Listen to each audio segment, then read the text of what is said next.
मित्रों, क्या आप जानते हैं महाभारत में अधर्म का नाश करने वाले सत्य और धर्म के साक्षात अवतार महाराज युधिष्ठिर, जिनके मुख से जीवन में कभी कोई असत्य या कटु वचन नहीं निकला, उन्हीं धर्मराज ने अपनी जन्म देने वाली माता को ही एक ऐसा भयंकर श्राप दे दिया जिसका असर आज कलयुग में भी समस्त नारी जाति भुगत रही है। ऐसा क्यों हुआ? कुदरत की लीला देखिए। कौन सा भयानक रहस्य था जिसने एक शांत प्रिय और धर्मनिष्ठ पुत्र की आत्मा को इतना विचलित कर दिया कि उसने अपनी माता सहित समस्त नारी जाति को ही श्राप दे दिया। उनके श्राप देने का क्या कारण था? ऐसी क्या वजह थी? जानने के लिए बने रहें हमारे साथ इस आध्यात्मिक यात्रा के अंत तक और सब्सक्राइब कमेंट करके बेल आइकन दबाना न भूलें। बस शेयर अवश्य करें। धन्यवाद। नमस्कार, मैं रणवीर सिंह लोटस एंटरटेनमेंट में आपका हार्दिक स्वागत करता हूं। मित्रों, महर्षि वेद व्यास द्वारा संपादित महाभारत केवल रणभूमि, योद्धाओं और प्रतिशोध की कथा नहीं, बल्कि यह मानवीय भावनाओं और कर्मों के फल का सबसे गहरा सागर है। आज हम कुरुक्षेत्र के रक्त रंजित इतिहास के उस पन्ने को पलटेंगे जो हमें बताता है कि कैसे एक सत्य छिपाने का परिणाम इतना भयंकर हो सकता है। आज हम जानेंगे उस महाश्राप की कथा जो हर नारी के जीवन से जुड़ी है। यह जानना हमारे लिए इसलिए भी महत्वपूर्ण है क्योंकि यह कथा हमें सत्य और परिणामों के बीच का गहरा अर्थ समझाती है। महाभारत का विनाशकारी युद्ध समाप्त हो चुका था। कुरुक्षेत्र की उस लाल मिट्टी में 18 अक्षौणी सेना और असंख्य महान योद्धा शांत हो चुके थे। चारों ओर केवल रुदन, हाहाकार और चिताओं का धुआं था। प्रतिशोध की ज्वाला तो अवश्य बुझ गई थी, परंतु हृदय में जो शोक की अग्नि जल रही थी उसे बुझाना सर्वथा असंभव था। पांडव विजयी तो थे, किंतु भीतर से पूर्णतः टूट चुके थे। महाराज युधिष्ठिर अपने अनुजों और द्रौपदी के साथ पवित्र गंगा के तट पर पहुंचे। यह बेला उन सभी मृत आत्माओं को जलांजलि और तर्पण देने की थी जिन्होंने इस महायुद्ध में अपने प्राणों की आहुति दी थी। धर्म की स्थापना तो हो गई थी, परंतु उसकी कीमत बहुत भारी थी। महाराज युधिष्ठिर अत्यंत दुखी मन से सभी स्वजनों का तर्पण कर रहे थे। तर्पण की उस शोकपूर्ण बेला में जब युधिष्ठिर एक एक करके सभी मृतक बंधुओं को जलांजलि दे रहे थे, तभी वहां माता कुंती का आगमन हुआ।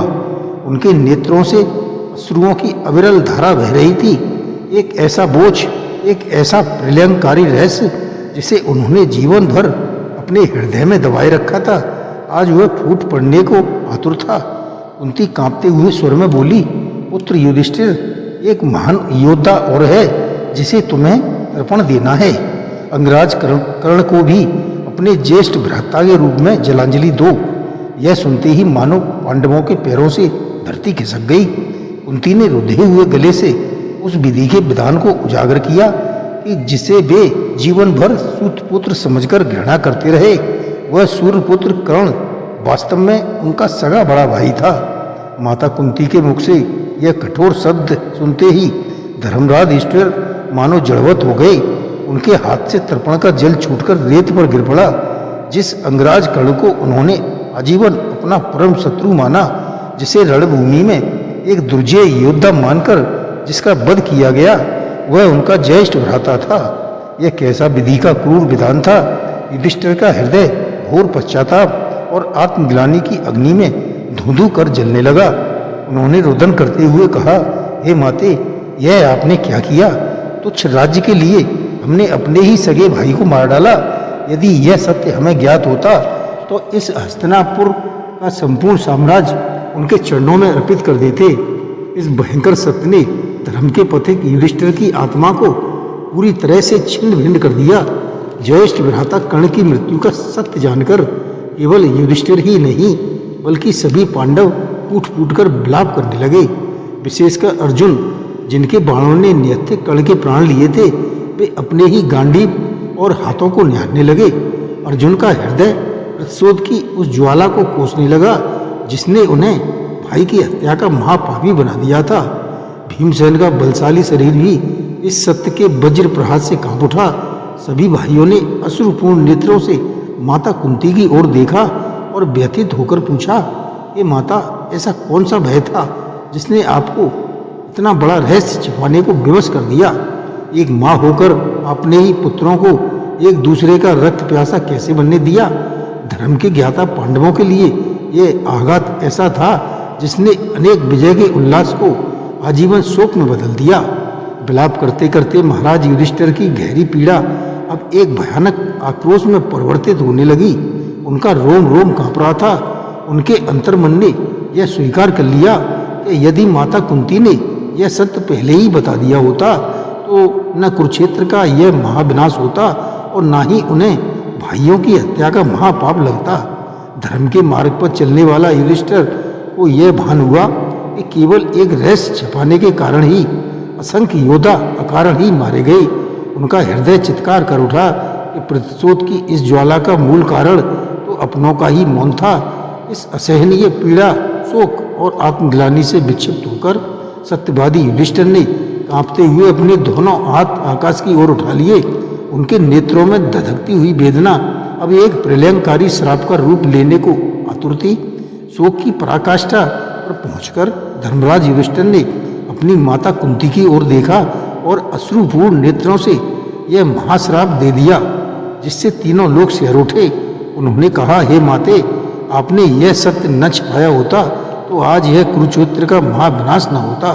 आपके एक रहस्य ने हमें प्रतिशोध की अग्नि में भस्म कर दिया। फिर आकाश की ओर मुख करके उन्होंने अत्यंत पीड़ा में वह प्रलयंकारी घोषणा की कि आज मैं युधिष्ठिर अपनी माता कुंती के साथ संपूर्ण नारी जाति को यह भयंकर श्राप देता हूँ कि आज के पश्चात सृष्टि की कोई भी स्त्री अपने हृदय में कोई भी रहस्य कभी छिपा कर नहीं रख सकेगी। तभी से यह विधि का विधान बन गया। धर्म के मार्ग पर चलते हुए एक आहत पुत्र का यह श्राप आज भी अमिट है। महाश्राप देने के पश्चात भारी मन और अश्रुपूर्ण नेत्रों से महाराज युधिष्ठिर ने अपने ज्येष्ठ भ्राता अंगराज कर्ण का पूरे विधि विधान से तर्पण किया। जो महान योद्धा जीवन भर अपने वास्तविक सम्मान और धर्म के अधिकार से वंचित रहा, उसे मृत्यु के उपरांत पांडवों ने ससम्मान अपने अग्रज के रूप में स्वीकारा। परंतु अर्जुन के हृदय की वह पीड़ा कभी मन की न हो सकी, क्योंकि वह अनजाने में लिया गया एक क्रूर प्रतिशोध था।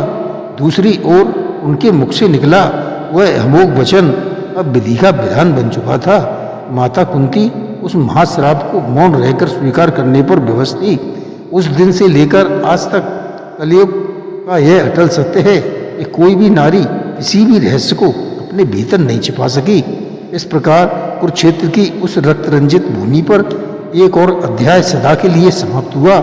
युधिष्ठिर द्वारा दिया गया वह श्राप केवल क्षणिक क्रोध का परिणाम नहीं था, बल्कि उस अपार वेदना का विस्फोट था जो अपनों के ही छल से उत्पन्न हुई थी। एक महान योद्धा के पतन और अकारण उत्पन्न हुए प्रतिशोध ने यह सिद्ध कर दिया कि छिपाई हुआ सत्य जब बाहर आता है तो वह पूर्ण ज्वालामुखी बनकर संपूर्ण कल का नाश कर देता है। धर्म के मार्ग पर चलने वाले युधिष्ठिर को यह कठोर विधि का विधान स्वीकार करना ही पड़ा कि सत्य चाहे कितना भी कटु क्यों न हो, उसका अगर होना ही उचित है।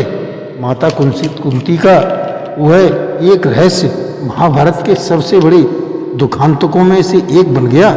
महाभारत का यह हृदय विदारक प्रसंग हमें सोचने पर विवश कर देता है। क्या सत्य को छिपाना कभी धर्म हो सकता है? एक छिपा हुआ सत्य भविष्य में ऐसे प्रतिशोध और विनाश को जन्म दे सकता है जिसकी हम कल्पना भी नहीं कर सकते। क्षणिक पीड़ा देने वाला सत्य उस मौन से कहीं श्रेष्ठ है जो संपूर्ण कुल को भस्म कर दे। आज स्वयं से यह प्रश्न पूछिए कि क्या आपके जीवन में भी कोई रहस्य है जो अपनों से दूरी का कारण बन रहा है? यदि युधिष्ठिर की इस अपार और इस अनसुने श्राप ने आपके भीतर भी कोई प्रश्न खड़ा किया है तो इस प्रसंग को लाइक व शेयर करके हमारे चैनल लोटस एंटरटेनमेंट को सब्सक्राइब जरूर करें और कमेंट के माध्यम से अपनी राय जरूर बताएं। जय श्री कृष्ण।